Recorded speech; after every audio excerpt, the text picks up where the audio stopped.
So I promised that I was going to talk a little bit more about what I was planning to do for the 12 books in 12 months and how am I going to structure that so that it is not going to completely take over everything that I'm working on and I can continue to assist my husband with the law firm, handle my clients, and take care of the house and have a social life. Now, you know I love writing. It is one of those things that just gives me so much energy until it's been at the end of a very long day, at which point, when my brain is exhausted, it's a little hard to write well. So I am very fortunate in that, but in general, just that whole creative process, it is where I have so much passion and I get so much strength from putting together these stories. And I even enjoy the editing process to a degree. Sometimes it gets frustrating when I know I haven't hit it perfectly and the sound is just off, but then there's that satisfying feeling where it's come together now and look at this, it's so much better. So for this particular project, I do have a few things that I'm going to set aside that I am not going to be counting toward that ultimate goal. Even though in the group itself, Jason was discussing what's it going to look like, and he mentioned that if you have a total of 40,000 words in it that are if I understand it correctly, new as of October 1st, it can count, which, considering how much I'm rewriting in some of these, I could actually make that happen, but I do really want to challenge myself with the completion of these, and some of these, it's just certain that they're going to be completed. So, as far as that goes, Wilderness Untamed, like I said, is not going to count, even though there is probably going to be, as I have been reworking and polishing the scenes, and then I found a couple chapters that I just wanted to add in because it smooths it out a little bit more, and yes, it's now a bit over 200,000, but don't worry, I am going to figure that one out. Then the other one that I'm not going to be including in this is Ragnarok Unravels, and that's because even though I will need to be doing a significant amount of restructuring and such, I feel like for the most part it's not really going to be drafting. You know, there's not going to be so much drafting as it will be, let's rearrange this, maybe let's put this up here, oh, polish this up just a little bit, and let's see if we can make it even better. It's I think that it's close enough to being in that editing and polishing stage that it's not necessary to count it, and it will get done because I am not giving up on that. The other thing is I will not be counting watercolors, even though I do kind of want to just restart that story, but I might not, and I just decided I'm going to set that aside. It's a novella anyway. And then the short stories, I have some short stories and novellas that are due this week and next to see if they fit with some anthologies and such like that, and I'm not going to go ahead and count those. Just they're a little bit smaller, and I don't want to fuss with tracking those. The other thing that I will not be counting in this will be the projects that I'm working on with my brothers and sister, because I'm working with each of them on their own little series and such. And so with Sarah, we're going to be working on picture books and children's books with rhymes, so I'm going to get to practice my poetry. And then for Elijah, he has a comic book series and a graphic novel series that I am currently helping him to outline and put together, because he's really great with the animation, well, the illustration aspect of that. And it's really exciting because he's actually settled on doing a main character who is autistic, as he is, who becomes a superhero, in which the autism is not itself a superpower, because that's where the trend is going, that yes, autism is my superpower, when in reality it's the way that he lives, it's the way that he functions, and it has good points and bad points, but it's not a big drama point within the story. And the theme is going to focus on family and what it means to be a part of a family and loved. And so we've been working on that, and I'm so excited. I actually this week get to finish off the first strip of what we're going to do to kind of capture Gecko Man, or Ezekiel is his actual name, Ezekiel's personality, though his alter ego is Gecko Man. Then with Ruben, we're doing an epic fantasy series. I'll be writing it along with him, and he has built this whole world, and it's a massive and beautiful world, and I'm so proud of him. My baby brother is growing up. Actually, I'm so proud of all of them, because they're changing and growing, and it's incredible. And Ruben is creating a world with all of these notes that will eventually rival the Silmarillion. So it pleases my world building heart, but the challenge he's facing is narrowing in on the actual stories. So I'm helping him, we're picking out these little stories, and then I'm going to give him an outline, he's going to write it, and then I'm going to help him polish it up. So this will be co-writing, and we'll see how that goes, because for the most part I don't work with co-writers. but I make exceptions from time to time.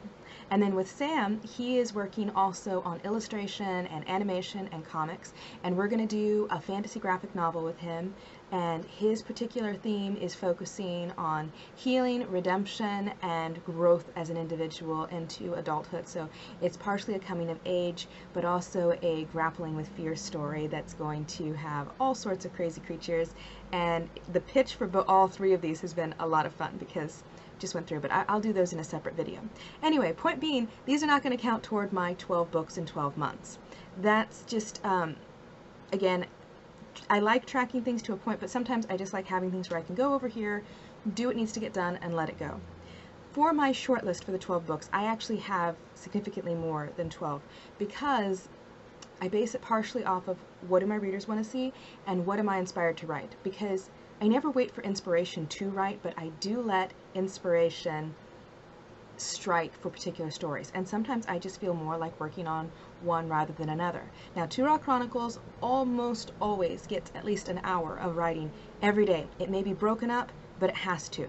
This series has to get done, and so it has so much of my focus. So not surprisingly, A Seekham's King is one of the first ones up that I want to get done on there, and that is the sequel to Wilderness Untamed, and that would be book 4. However, there is the possibility that A Seekham's King will need to be split into 2 books. See, Wilderness Untamed and A Seekham's King are both, and actually part of what I published as Insurgent Queen, but will not be Insurgent Queen necessarily. Well, when I say published on Wattpad, but then I took it off. It's gone through so many rewrites at this point that kind of where the titles fall, it helps me for organizing and recognizing where stuff is, but it's not exactly that at all. Anyway, it has to be split into 3 books, and I have completely reworked what's going to happen where. And see, at this point in the series, I'm really dealing with a completely new story from what I originally thought it was going to be, which is incredibly exciting to do. And I like where the characters are going, but I want to make sure that the pacing in each of the books is good. And I may do a video about what is it like to break a large epic into multiple pieces, because there are so many things you have to consider with that. The flow for each book still has to work, and it can be incredibly challenging to put it together, to make those pieces work. So, A Seekham's King may get turned into 2. Insurgent Queen is possibly going to, I'm not sure with that one because so much has changed. It is, it's starting to go off on its own. It's like I have the end point of the series as to where I want it to go, and certain key events that I know are 100% going to happen, fixed points in time, so to speak. But how we're going to get there is going to be exciting for everyone, including me. After that, Parnemo's Prize, which is the sequel to Mermaid Bride, it needs 100% a total rewrite to make it work with Mayo's Treasure. In fact, when I say total rewrite on these, I'm talking about completely restructuring the plot, essentially starting from scratch.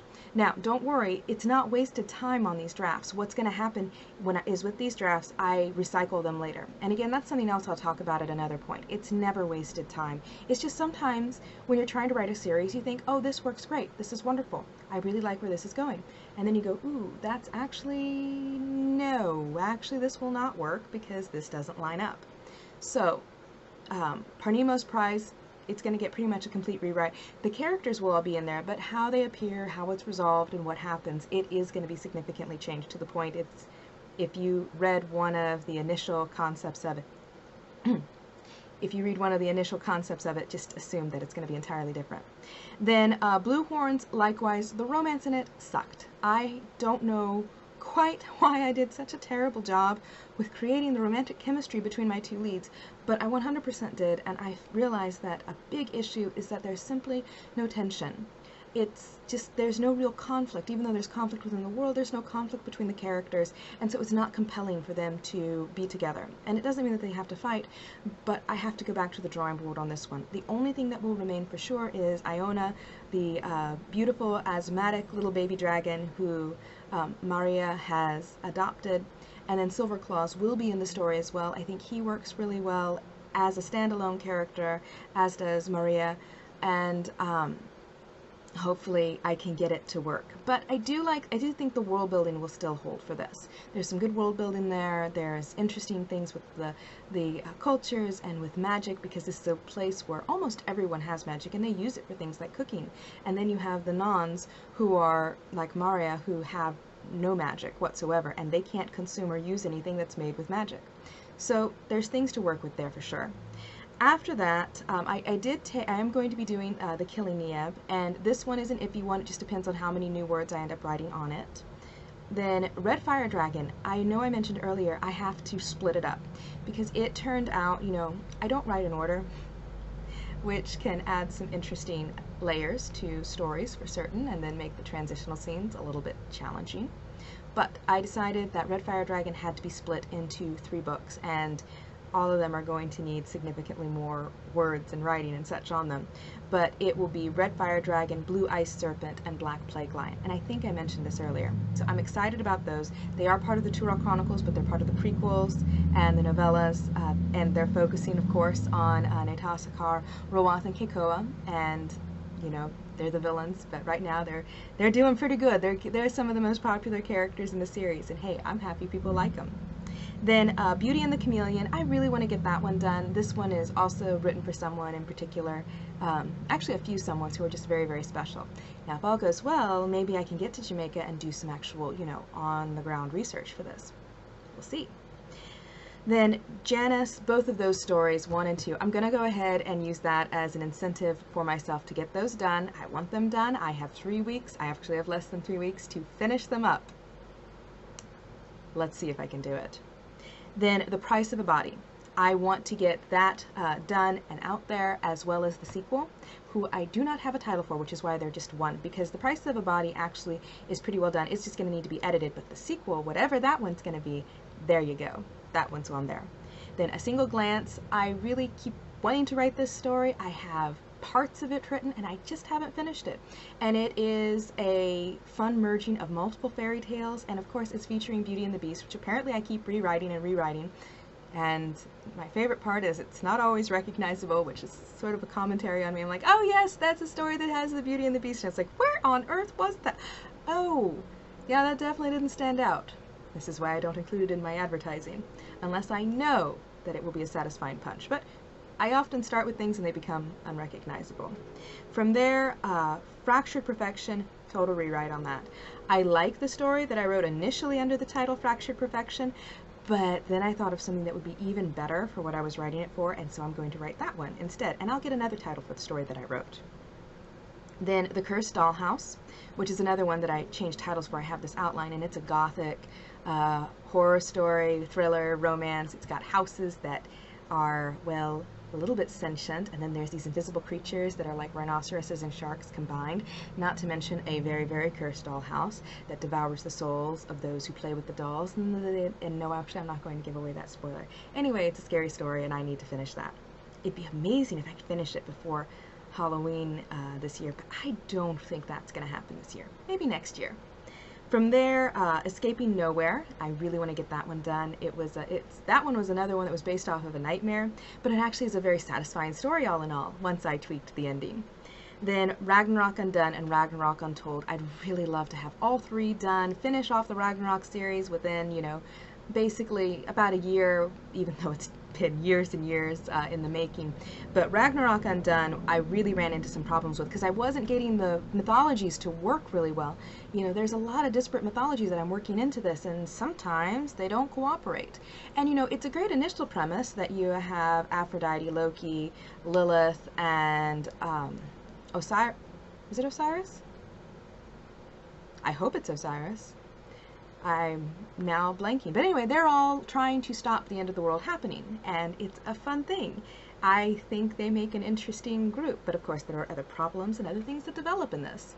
So then after that, I have a Zodiac dark fantasy story that has no title that will be written because it's for another anthology series. It'll be coming out next year. I'm just going to put that on the list and say, hey, let's get this done. I do think I have an idea though. I have to write a dark horror, and actually say it's dark and horror, not necessarily dark fantasy. So my apologies there. I just tipped my hand. I'm going to be doing dark fantasy. There you go. And the sign I get to work with is Aquarius. So I have some ideas for that. Then for other stories, I'm going to do Unwanted, maybe Unheeded. Both of those are Turan novellas that take place at different points. Then Trickster's Ruse, would love to get that one done. That story, I have a complete outline for it. I know what I want to do with it, and I just never got around to finishing it. Well, or around to writing anything more than about 5,000 words on what's probably going to be a 55,000 word story. Anyway, I would also love to get one Tindari story done. Then Blessed is pretty much completed. I need to polish it up, but the sequel I really want to write. Now, originally the sequel was going to be called Cursed, because, you know, Blessed, Cursed, and then Fallen was going to be the series, which actually still needs work. But then I released Cursed, which is part of a Turah story, and I'm like, well, Hexed doesn't really work, so it needs a new title. The same thing goes for the sequel to Blood and Teeth and Magic. It'd be amazing if I could get a Blood and Teeth and Magic, get that final little polish in there on it. That'd be so great. And then I could write of Cruelty, of Cruelty, Sorcery, and Elves, which is the sequel, hopefully. It'd be amazing to get that done, and then I could do, I think right now it's a duology that ties into the Blessed series along with Nocturne Whispers and Where the North Star Falls, which I'd love to finish both of those too. So, this is my potential shortlist. I have no idea which ones I'm going to do initially, except prioritizing the Turah Chronicles, the series with the Mermaid series, which has Mermaid Bride, Parnimo's Prize, and Maya's Treasure. Then also the Ragnarok series. I am going to be prioritizing those in addition to the stories that have deadlines. Anyway, until then, if you are doing the 12 books in 12 months challenge, let me know. And particularly if you're vlogging about it, because I'd really love to connect with more authors and writers and such. And side note, to me the distinction between author and writer is, what are you writing? Authors are generally novels. Then writers tend to do such as articles and such like that. So I know some base it on publishing, but that's just how I break it down. Anyway, just let me know. And if you're not, tell me if you have a story that you're looking forward to reading that is going to be coming out very soon. I will talk to you all later. Bye.